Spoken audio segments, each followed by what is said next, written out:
ஆடி வெள்ளியை முன்னிட்டு சக்தி ஸ்தலங்களில் நடந்த சிறப்பு வழிபாட்டில் பெண்கள் திரளாக கலந்து கொண்டனர்.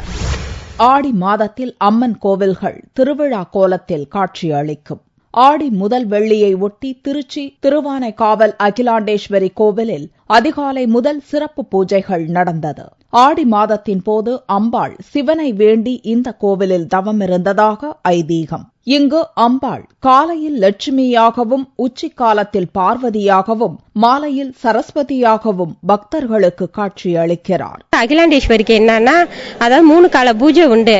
முதல்ல லட்சுமியாவும், இரண்டாவது சக்தியாவும், மதியானம் இரவு சரஸ்வதியாகவும் இங்க இருக்கிறாங்க. அதாவது 3 கால பூஜை நம்ம வழிபட்டோம்னா ரொம்ப சிறப்பா இருக்கும். சமயபுரம் மாரியம்மன் கோவில் உள்ளிட்ட அம்மன் கோவில்களில் ஆடி வெள்ளியை முன்னிட்டு சிறப்பு பூஜைகள் நடைபெற்றது. சென்னை மேற்கு சைதாப்பேட்டையில் உள்ள கடும்பாடி சின்னம்மன் திருக்கோயிலில் ஏராளமான பெண்கள் அம்மனுக்கு பொங்கல் வைத்து வேண்டுதல் சாத்தினர். ஆடி முதல் வெள்ளிக்கிழமை பொங்கல் வைக்கிறோம். வருஷம் வைப்போம். குடும்பத்தோட எல்லாரும் வச்சுட்டு போவோம்.